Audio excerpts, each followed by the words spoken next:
Bismillah, annyeonghaseyo yorobun. Demak, bugun biz shaxsiy kabinetdan qanday qilib PBT yoki IBT imtihonlariga ro'yxatdan o'tishni ko'rib chiqamiz. Buning uchun birinchi bo'lib shaxsiy kabinetga kirib olamiz. Parol va logon va parolni tergan holatda va tepada yuqorida PBT imtihonlari ro'yxatdan o'tish va IBT imtihonlari ro'yxatdan o'tish turibdi. Biz PBTni tanlaymiz va so'ng topik 1 va 2 darajalar turibdi. Topik 1 darajaga topshirmoqchilar Topik 1 ni bosadi.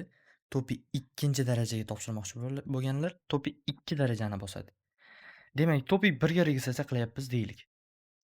Mana bu yerda, demak, Toshkent kimyo xalqaro universiteti, O'zbekiston davlat jahon tillari universiteti va boshqa universitetlar, ya'ni o'sha Topik imtihoni bo'lib o'tadigan joylar bor.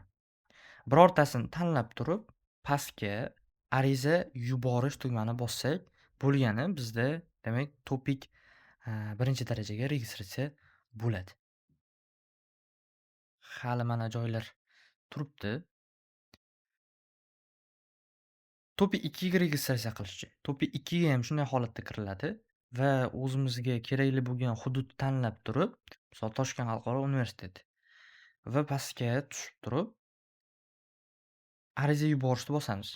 Faqat tezlik bilan, iloji boricha tezlik bilan ariza yuborishni bossak, demak ariza yuboriladi va siz muvaffaqiyatli ro'yxatdan o'tdingiz, registratsiya qildingiz degan yozuv kelib chiqadi.